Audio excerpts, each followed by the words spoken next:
So you're quite a fan of physics then, hey? Well, he's a maths and physics student. So yeah. You won't be like, I hate it. It could be. You'd be surprised. Some people How start did you hating find the it. maths analysis exam? That was quite a nice one, I found. Not too bad, I think. There was question 2 that was basically divided all the bits of the extreme value through and proof into like little bits. Oh god, that one. Yeah, that was literally The one I couldn't do, yeah. yeah, that was you have to use that using. I'm bad at maths. No, okay. That's right. Proof It's using alright, guys. proof using everyone is- contradiction. Beautiful. Okay. I'm really not bad at maths. I'm just bad Oh, at you've said it now. exams. I'm putting that in the front. That's the beginning. Daniel saying, I'm bad at that. Hello and welcome to Red Switch, the podcast. My name is Bartholomew and I'm joined here by Adamya, Hey. Suresh, Hey? and unfortunately not this time, Oiva. He couldn't make it for this event, that's a shame, but hopefully we'll see him back on the podcast soon. However, we do have a special guest, and we're joined here by Daniel Walvin. Hi. He's a student at Warwick University, just like ourselves, and he's currently studying mathematics and physics. He is the reason he's on the show with us today, or the reason why we really wanted to invite him, is because he's an anarchist, and he's not of the timid kind. If you find yourself on his Facebook, you'll find several posts where he's in a rage about people who are so un-anarchist that he has to put them right. And today we want to really learn about what anarchy is and what would be better than to invite someone who understands it and believes it to our podcast. So, Daniel, I want to go into the kind of things you might have said on Facebook posts, and I want you to say, like, okay, what does that mean? Or why did you say that? And so I've collected a few Facebook posts that I thought were really fun. And some of them I agree with, some of them I don't agree with. And I just want you to say, like, okay, what was going on there? And hopefully we can get into a discussion from there. Especially with the ones where I said F you, F you. I love those are my favourite ones, to be honest. You seem to say that a lot. Right. So, as an anarchist, you know, if we were in an anarchy, we wouldn't have a government and we wouldn't have any voting or democracy or anything like that. And so it makes sense to me when you post voting not even once. But we don't live in an anarchy, and we do have a government that sort of controls us. So why would you decline to have any effect on this government because you don't believe in its principles? Well, that's exactly why. They're saying, here, this thing we claim is up for vote, when I reject the very idea that it is. I'm not going to participate in their system and say, okay, I accept that this thing is up for vote. You'll decide whether I have the right to say, well, literally anything that they forbid people from doing, like employing people under the minimum wage, or building a house without their permission, anything like that. I have the right to do it without their say-so. I'm not going to vote on it and pretend that's something that's up for the decision of society. But how would you sort of... To me, that sounds like you're just denying the fact that you're still in this society and you don't want to go along with it, sure, but how is declining to take part in the way the society functions in terms of voting, how is declining to do that helping your case for trying to become more free? Well, wouldn't you want to go from inside the system and try and change it from there, or is just you have to get rid of the whole thing? That's the problem. You can't go from inside it. You can't vote on the idea that these things aren't subject to vote. And if you vote, you're basically just setting yourself up to, like, you're conditioning yourself to depend on them. You're basically pleading to the government, please stop restricting my rights. Please, guys, come on. Let's vote to not vote. Yeah, I guess the government's never going to have like little law passed like, would you like to vote on this referendum where we stop existing? Yeah, I would actually. Yeah, yes, just to see what it feels like. One thing, let's see. Let's find something. what you posted very recently is that you are pro gun, or you're against gun control. Why is that? Well, any human being, at least any adult human being, has the right to own a gun in order to defend themselves, because no one else has the right to forbid them. It's their life and they have the right to protect it. As for children, that's a different case, because they're not fully mature yet, so the parents should be responsible there for, not letting them just pick up a gun and go around with it. What about in Orlando? Would you have said those people should have had guns? Yeah, if one of those people had a gun, it could have gone down a lot differently. Yeah, that's true, but they were all drunk as well. They're at a club, so giving drunk people guns... They were all drunk, haven't you heard of designated drivers? Yeah, but still, drunk people would have had guns. But still, they'd have had a chance to defend themselves. Yeah, but if you had drunk people with guns, and if there was any type of violence, don't you think it could have escalated? Even before that event, even before Orlando. Possibly. Yeah, but if you had completely banned guns altogether, don't you see that as less likelihood of them being massacres? Have you seen in other countries like Sure, if you ban cars completely, people aren't going to be killed by them while crossing the road. Yeah, that's not the same, is it? It's very analogous. But it is sort of... You can keep restricting... Cars aren't built to kill people who cross the road, while guns are basically built to kill people in self-defense, though. Yeah, well, you can keep restricting freedoms in order to make people safer, and then you end up with basically hell where people aren't allowed to do things that they have the right to do, which they're forbidden from doing because someone says, no, that will make everyone else less safe. Well, if you look at the long history of gun violence in the US, wouldn't banning guns just make more sense? It seemed to work in other countries like Japan, Australia. There's no more gun violence. There hasn't been a massacre since banning guns. Well, I'm not exactly familiar with the history, but you say about making sense. You have to look at the principles first, so you can look at the practicality all you want, but until you've addressed the principle, does man have the right to own a gun to defend himself, then looking at makes sense isn't really a thing. You can't really you can look at the principle, but aren't we thinking about making sure we save lives and making sure people don't get hurt by gun violence? No, we're not more doing of the that. issue?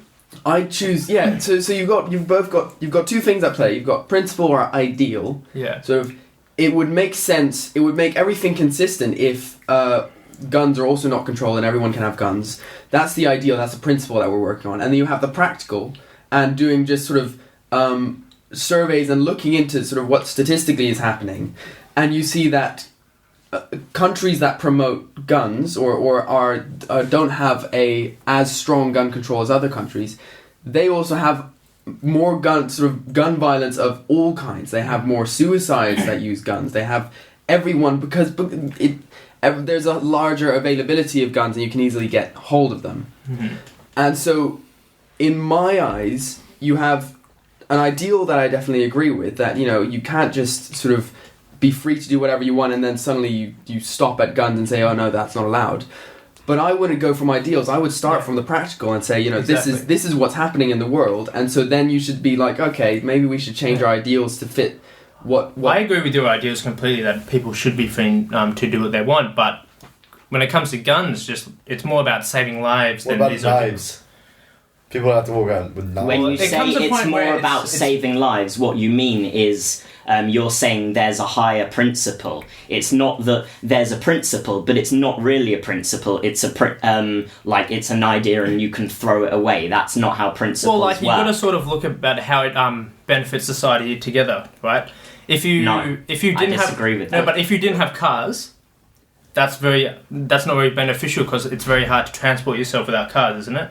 Just by using trains and buses. It's really hard to protect yourself without a gun.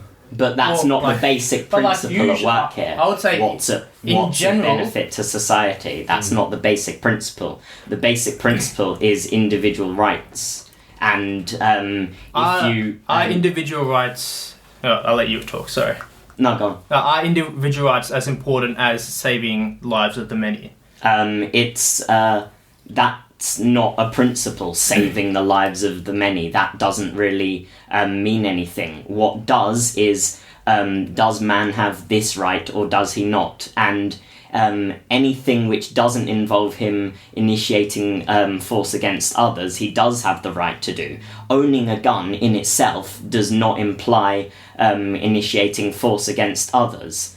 And in a rational, just society, if there are problems with guns, gun violence, people can figure out how to address that. And fortunately, a lot of them will have guns, and there will be primarily good people rather than sort of 1% or whatever that are psychopaths.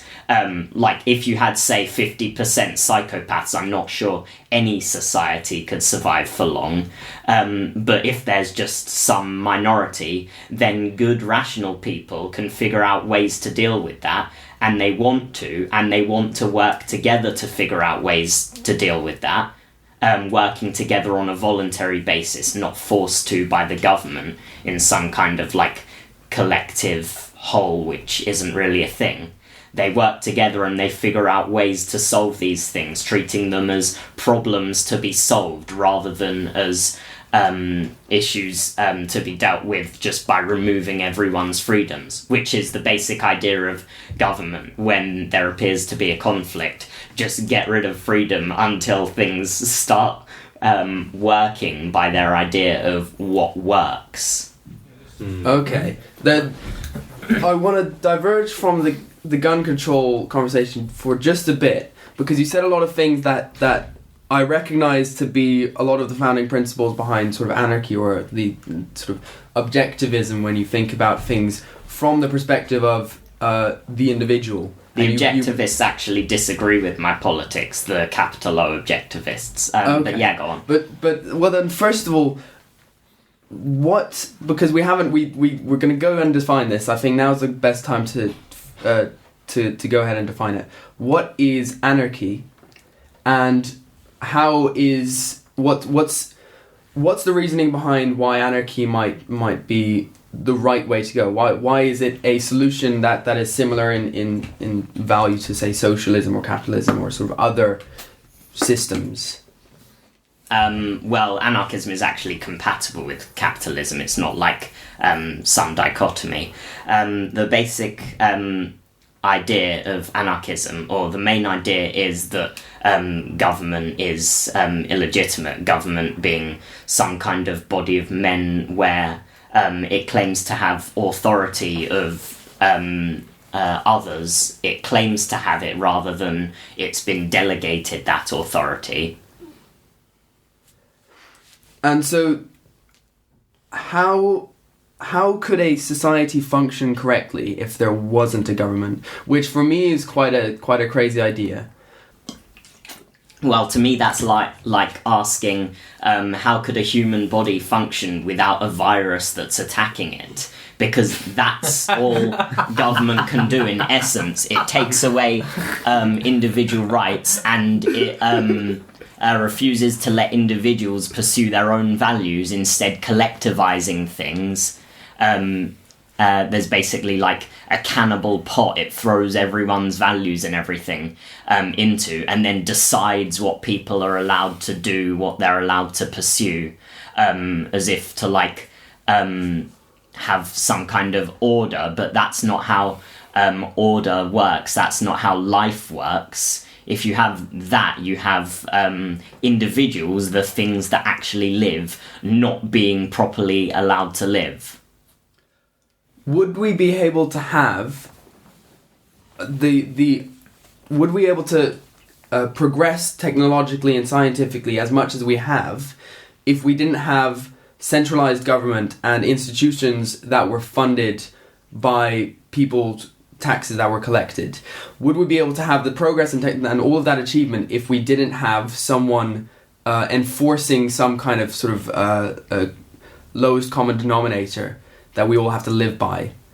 Because my feeling is that if you have an anarchistic society, it's effectively very decentralized and it's kind of smaller scale. Everyone deals with what they have to do. They have to get food. They have to do various things to survive, and so they all deal with that individually, and they work together on a small scale. But I don't see how you can work together on a very large scale and have everything function in an anarchistic society, because if it would benefit an individual to abuse a large system, but in your society there's no mechanism to stop that from happening, they can just go ahead and corrupt that system, whilst in a government if you have someone who wants to go against the system that is kind of supported by the government, they'll face retribution, they'll face problems because they're they'll face due to the government. So how can you have could you have the amount of progress and technological advancement that we have without having to have some kind of institutions like the government? Okay, well, that was a long question. Sorry, yeah. You asked one question, and then you asked another question. But actually, go back to my first question, because my second question was kind of, I'm trying to put it, so I've got lots of questions about this. I'm trying to put it into... That was actually a good condense it question. down. I like that one. Incredible question. Okay, well, I think you know my answer. Yes, of course it could and would progress, not just as much as now, but orders of magnitude more, with people being able to actually do what they want. What government does is decide what should be pursued, and then takes people's money to do it. There's no way of judging what people actually want, what people decide is of value to them. There's an overarching system which says this will be of value to society, not individuals, the things that actually value. No, its idea is society, and then it goes on doing its stuff, taking people's money to fund what it claims to be science and technology and the like. But that's not necessarily what people want, and there's no way of even gauging it. It doesn't have any kind of price mechanism. It has, we can take people's money and put it towards this. Not enough money, we take more money. Did you ask anything else? Probably along the line. But the thing is, that's what scientific research could is. people abuse the system? Well, anarchism isn't a system. As for capitalism, you're going against literally everyone. With government, you can bribe a politician and they can actually get some stuff done with political pull. That's far easier than trying to get everyone to work against their self-interest. There's an important concept here. It's one of the main concepts that people need to grasp in order to properly understand, would anarchism even work? Is it a thing? Is it sustainable? And that's spontaneous order. The idea that order arises, at least primarily, not as an imposed from the top down thing, but as a sort of conglomeration of everyone working in their self-interest. And fortunately, in the universe, there's such a possible thing as money. Otherwise, I'm not sure we could really have any kind of large-scale society or anything at all. But money is the kind of main allower of that. It's the thing that, it's wealth, basically. People trade, they trade value in exchange for value, and both parties gain with that. And as sort of a total thing, that adds, in a sense, to the extent that it makes any sense, to the wealth of the society. Both parties have gained in value. Each one has created something that's not necessarily directly of value to him, but could be directly of value to someone else. They trade those things, and then both has more value than they had before. That's how trade works. What government does is it prevents this from happening to some extent. With its taxes, it takes money that people have earned and gives it to things that gives it to people and things that haven't earned it, that people wouldn't contribute to themselves, or if they would, then there's no need for it to do it in the first place. Does that answer your question? I think going off on that. This is where I'm very much starting. This is resonating with me now. What I was just about to mention that's relevant to this is when we think about value-added tax, the tax that's added to things that you buy. That sounds like government putting a kind of resistance on people wanting to trade because there's actually a loss in trading. Yes, that's people exactly have to pay right. more than the actual value of the thing because they have to pay the government for trading, and so actually it would sound like a system of demotivating people, or actually kind of making people more reluctant to trade instead of making people trade more, which would, as you say, make the whole society more profitable or more wealthy. What would replace the government? Will it just be people walking about having a good time? How would hospitals work? How would schools run? Would it be groups of people funded by private organisations?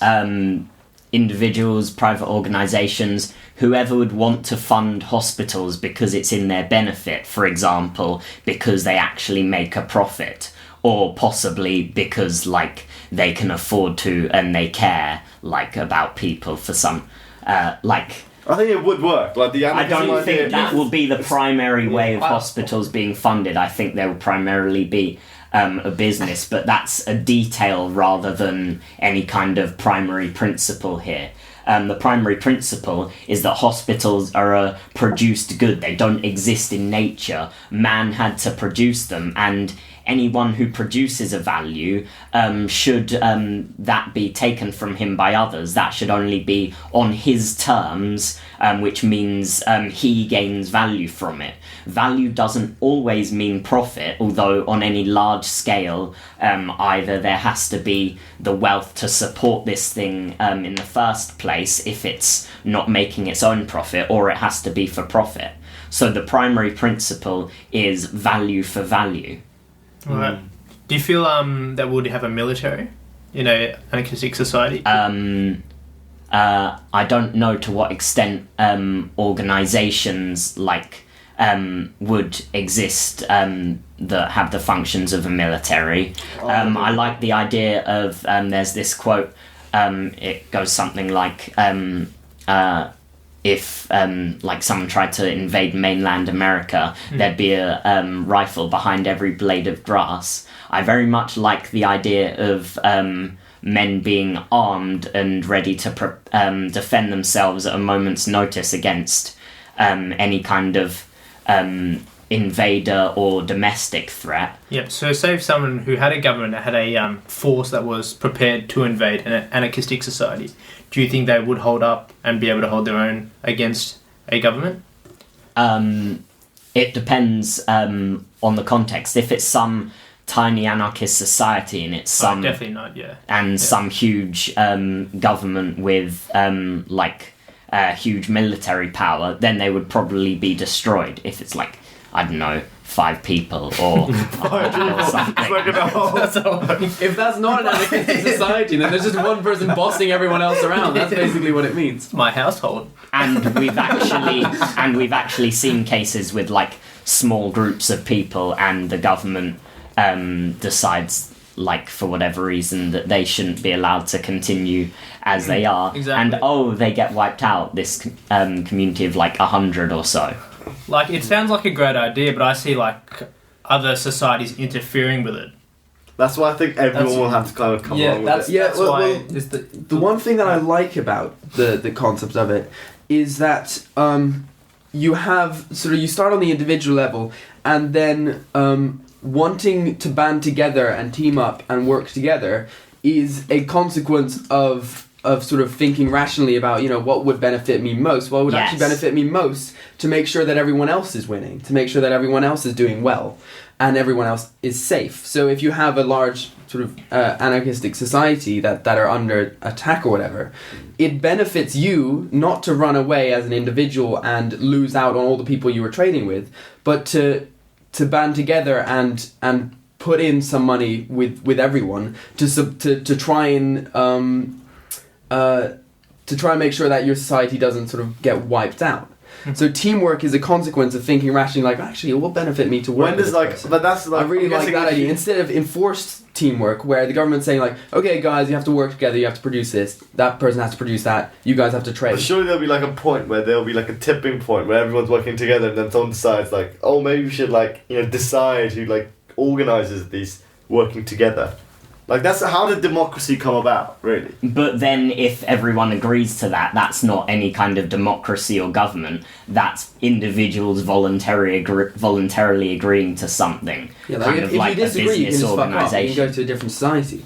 If you don't like the way it's changing, Well, they wouldn't have Then you to. don't have to take part They in it, wouldn't right? have to fuck off. They could stay on their property and everything, like it's their property. And in a rational society, they wouldn't be told, "Well, you have to leave your property because you won't fund this." In fact, if they had any kind of significant power to enforce that, it most likely wouldn't even be an anarchist place if anyone could like really do that on any large scale to people. Obviously in when there's anarchy, you can still have individuals unjustly engaging in violence against others, but I don't believe that will be any kind of like the main thing going on.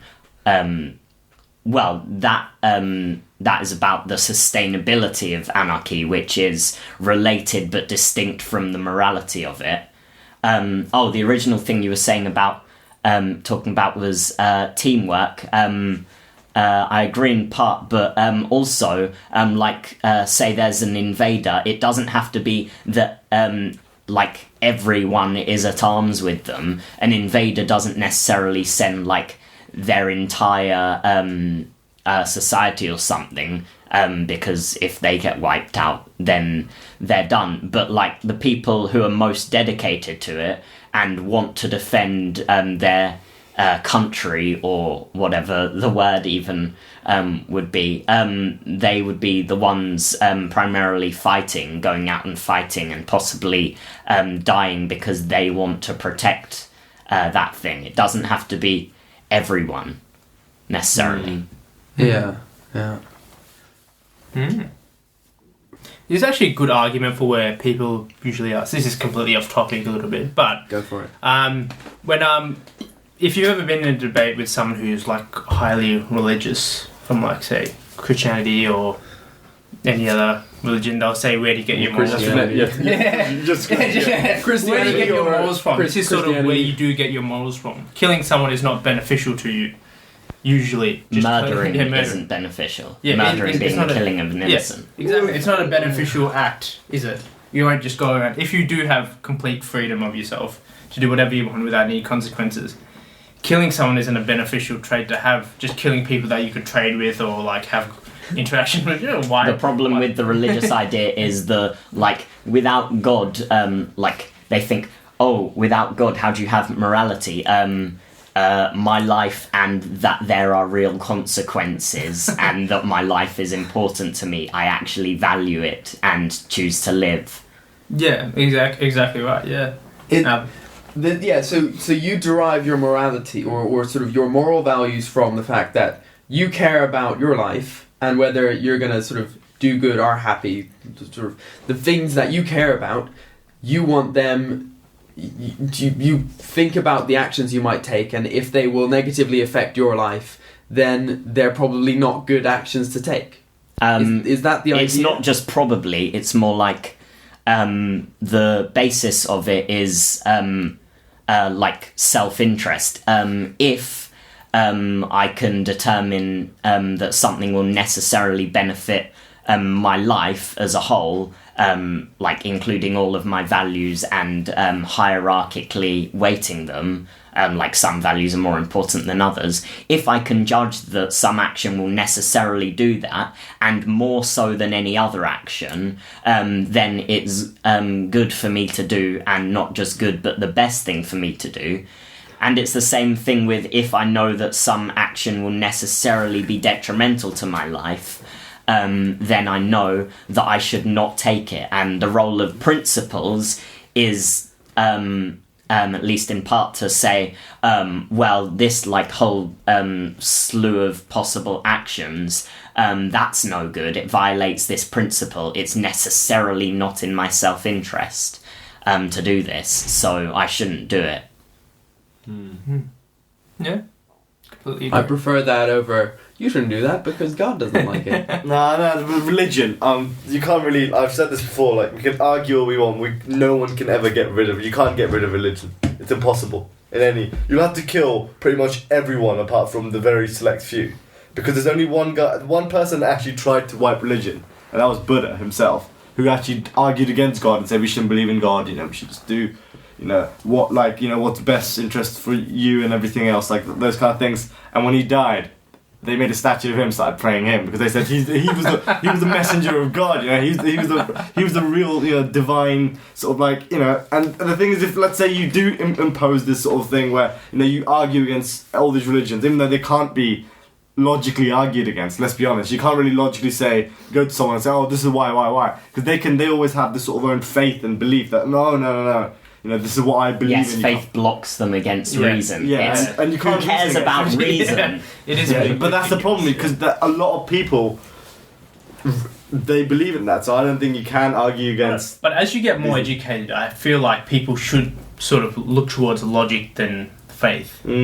So I think it comes down to how educated you make someone. It's kind of sloppy saying you feel like you should actually think that. It is better for people to go by reason than faith, because faith destroys any kind of mental connection. It's a disconnect from reality. Reason is actually engaging in reality. It's looking at something and conceptualizing it, not just like on an animal level where they look at stuff and all they have are like the level of senses. They can't sort of engage in things in a symbolic, conceptual way. They can't apply what they've like learnt to the future, sort of like an infinite future. They have these concepts like something will always be like what it is as a concept. I forgot what the original thing you said was. So did I actually. How would law work? For example, let's say I go kill someone. How would that work? How would the police force, how would the governing, not the governing, that's the wrong word. How would the governing in an anarchist society work? How does the government work in an anarchist society? I could solve all the anarchism problems, right? What you have is a collection of people at the top that you vote in to look after everyone else. Let's call this a government.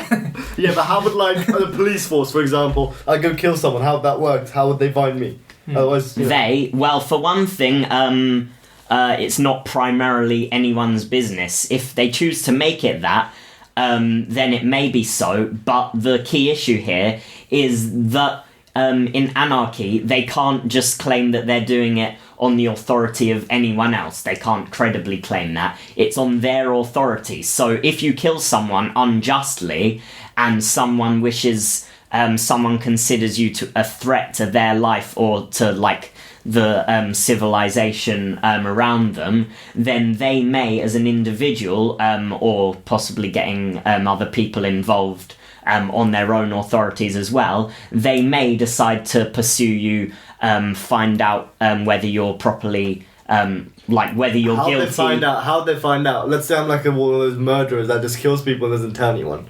You mean just secretly murder someone and they just found them dead, and you'd be like, well, I don't know. Well, it's a thing you've done. I don't believe you can just keep committing crimes and then not be. But what if you do one and then no one finds out? Because no one's gonna Then yeah, but that's not going to be solved even with government. No, but so the police will actually explore. They'll be testing. And do they have magic powers? Other people may do that if they notice.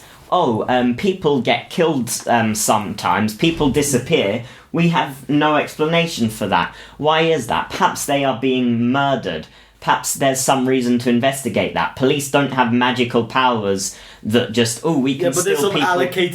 allocated people that do that. I mean, who would go? Let's say the person has literally no friends. He's just about. But first of all, it's also Then either someone is interested out of the general idea of wanting to protect themselves and civilization, or they're not. The point is that in government, everyone is forced to be responsible for bringing this criminal to justice in a perverted form of the idea of justice. Everyone is responsible for that. Everyone is forced to fund it, and then he's not even brought to justice.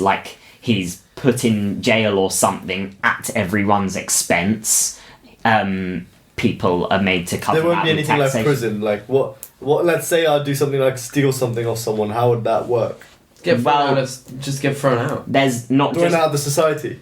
Yeah, I think, if you do that, and it's in my self-interest, the person you harmed is someone that I cared about, and Well, it's you're in just my picking up self-interest and that person was doing well, I'm going to be like, yeah. Surely that would create a lot of conflict. For example, let's say my friend, he's like, this is what I did, and then there'll be a lot of conflict, and there won't be a central thing to say, guys, let's... The central thing makes conflict worse. It's arbitrary. It just decides... So you think it'll just sort itself out? It decides this side is right. But without government, in reality, you have...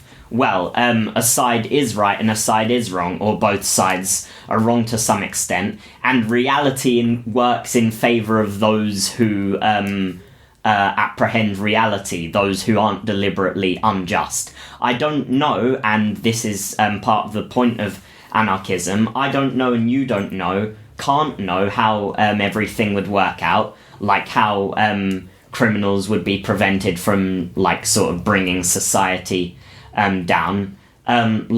It's not fully workoutable. Part of the idea of government is that there's some kind of formula for bringing everything into some kind of ordered way, but there isn't, and government is a pretense that there is. Yep. I was going to ask something, and then I forgot. So did I. I had so many questions. I had some really good stuff. It's gone. Okay, you posted on Facebook, and then in quotes you said, almost everyone makes decisions on the... So this is a quote that you were putting on your post. Yeah. Almost everyone makes decisions on the basis of what feels right, not on deep logic. Our brains are built that way. And you my had to response, fuck you! Why do you think that? So what this guy is saying is, actually deep down we all kind of think emotionally. And deep logic does not precede feelings. You feel stuff and whatever, and logic comes as a second thing. It comes afterwards, where actually maybe I shouldn't feel like that, or maybe that's not the right thing to do. But I do think that fundamentally, we feelings is one thing that's more innate to us, or more sort of primal to us than deep logic is. So I don't think he's saying anything that you can really swear at him for. Yeah, that's true. Well, naturally I disagree, because, I did. Okay, well, the problem with that is, that's not... for one thing, he's putting them in conflict on the basis of what feels right, not on deep logic. If he had said on the basis of what feels right... derived from our logical considerations based on all the evidence, etc., etc. If he had said anything like that, i.e. the feeling right is some kind of conclusion, some sort of summing up thing, then I probably wouldn't have sworn at him. But he's setting them apart. He's saying the feeling isn't based on it. It's just not on... it's just not based on deep logic. My brain just has this feeling, I'm going to decide this. That's not the way to make decisions. Decisions are based on what is good for your life or not. Or decisions should be based on. Yeah. The main problem was our brains are built that way, as if there's some kind of fundamental thing with our brains that we're just gonna forget logic because our brains decide. Our brains, which make us creatures capable of logic, our brains are just going to stop us from like doing logic, and we're just going to arbitrarily decide something because we feel it, but that's not connected to reality, at least not if the feeling isn't, if it's not based on some kind of actual real logic connected to reality and connected to our values, then it's just some nonsensical thing. Our brains are built that way, means that just happens to us. He's like kind of giving out like, oh, nothing we can do about it. Like, we're gonna do what like, sure, a lot of people do that. I'm not going to claim that's wrong. A lot of people will forgo logic and all of that and just arbitrarily decide things like go drinking, and then they're gonna go drive around at like 100 miles an hour because their feelings say it would be so cool. And just being arbitrary with feelings and like screw logic, just my brain is built based on feelings, that's not any way to go about life. Well, thank you, Daniel, for coming on this podcast and explaining anarchy to us and talking about, whatever the hell we talk about. We'd love to have you on again. Who wants to wrap up the entire podcast? Alright, Suresh. Alright, Daniel, thanks for coming on. We had an awesome chat with you. And I want to thank everyone for listening. This was Red Switch the podcast, and we'll catch up with you next time.